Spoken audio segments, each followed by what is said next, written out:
a puzzle that you could buy for your child, those of you that have low vision.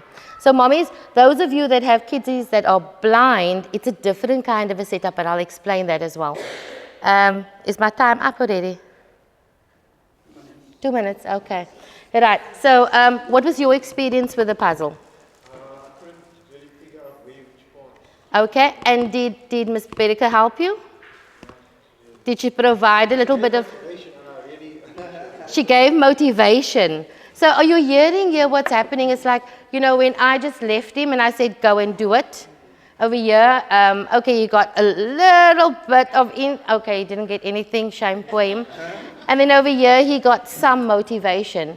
So the important thing that I want to highlight is the amount of facilitation you as a parent, you need to give to your child when they're learning. So what essentially experiential play is simply playing and learning by doing. So in other words, give your child the opportunity to learn. Because it's important that in the first 6 years of life, a child's brain develops at a stunning rate.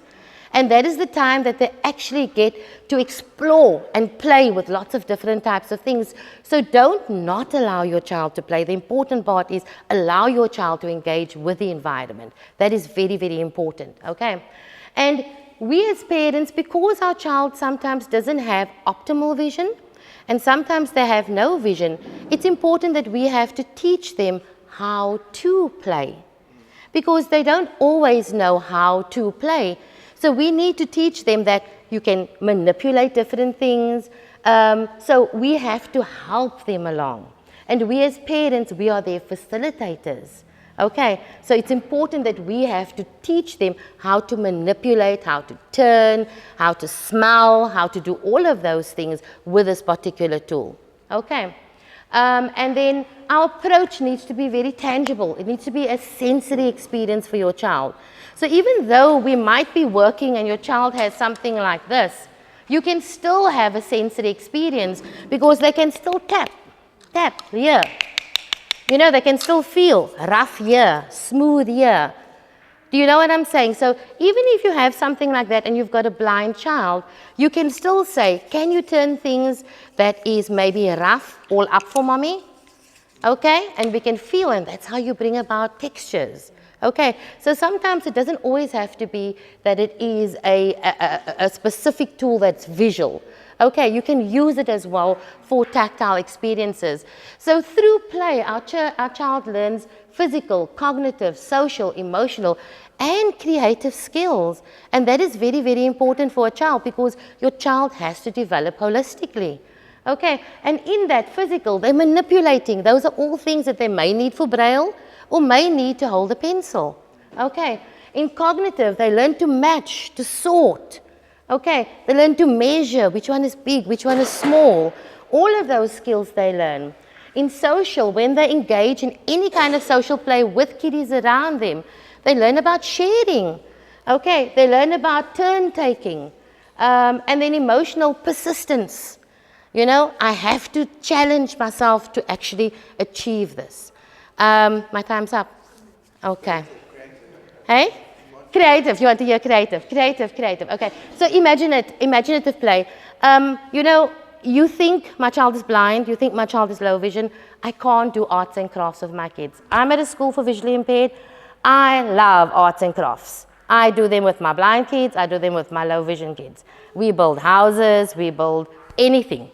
So we just need to see what are the possibilities. It's about adapting your mind to be able to overcome the challenge. Okay, I've got lots of other stuff, but my time is up. Can I just quickly just go over? Can I just get 1 minute? Okay, so hold on quickly. So what does a visually impaired child need? You need to let your child play on the jungle gym. Let them explore that.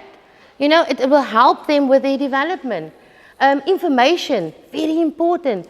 Words.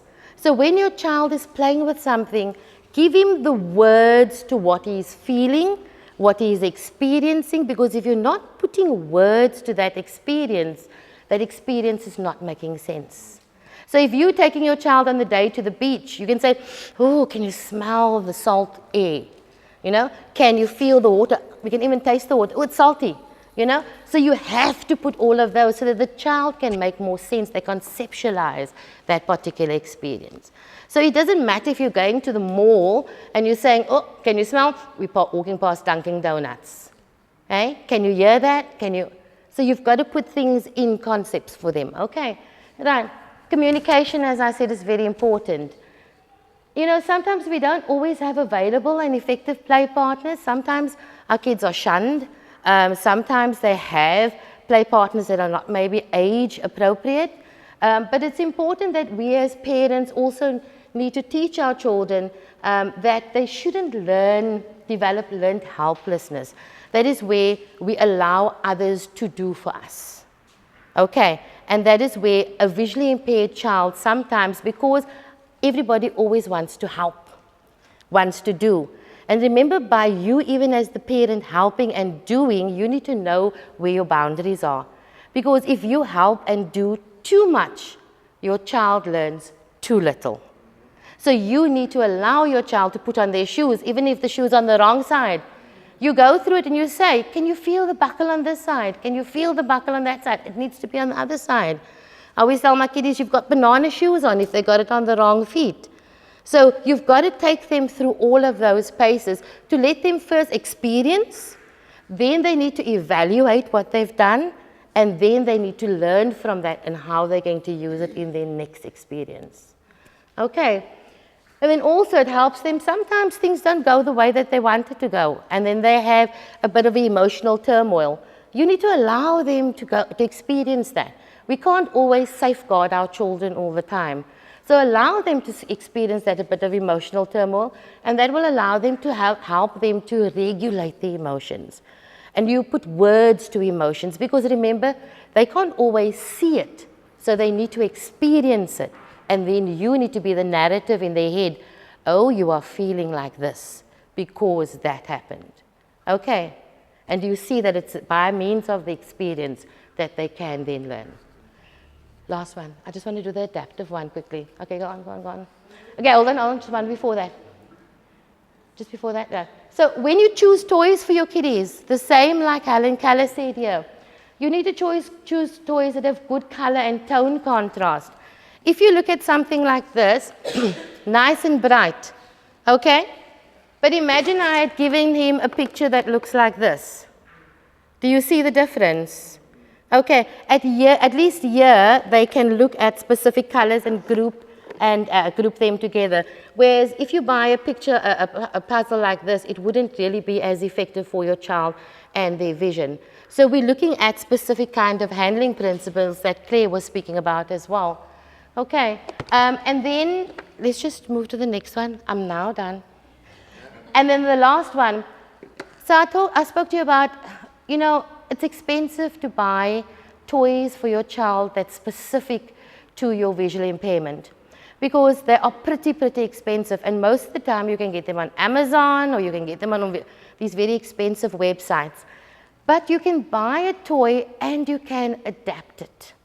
So mommies and daddies that are creative and can be creative, you can change up that toy. If you've got a book that your child loves listening to, and maybe it is Jack and the Beanstalk, and he is listening to the story and he can follow the story, but you want to give him that sensory experience. On the page, you can decide whether you're going to take some marker which has a little bit of a raised, even if you take a glue gun or something, and you can make the little stalk and you can put little beans on it so that they can almost feel the texture, and you can say, can you feel how Jack is walking up the beanstalk? You know? You can put little other, maybe some foil little wrappers on, and then you can feel that kind of experience over there. So you can adapt the toys that you buy to accommodate for your child to get that experience. So don't always think that we have to buy the expensive toys. So for instance, I like making toys. So even here, I made cards that is like a matching card, but I can use a glue gun, I can use sand with some glue maybe that hardens, and it's all about the texture of getting my child to feel things. Okay, So you don't always have to buy. You as the parent, you can start thinking out of the box as well. Sometimes the toys that we buy in the shop isn't always visually appropriate. So we can do little matching games ourselves, and we can buy these stickers in the shops as well. And you can be creative in that. Okay. I asked my students to create also an activity, and this I saw on Pinterest. And then, okay, this one fell off. But you can create something. So this can be for a blind child. It can be for a partially sighted child. And all I do is I can stick 3 little shapes in that they can feel, that they can see as well, those that can see. So I use color as important. Those that can't see, I'll use tactile. And then I ask them to maybe put it into the same little, so I give them a stimulus and I ask them to put it into the same one. So you as the parent, you can adapt whatever you have to match your child. Okay, and just think about it, anything is possible. Okay, but allow your child the experiences, and the important thing is put words to it. Okay, thank you.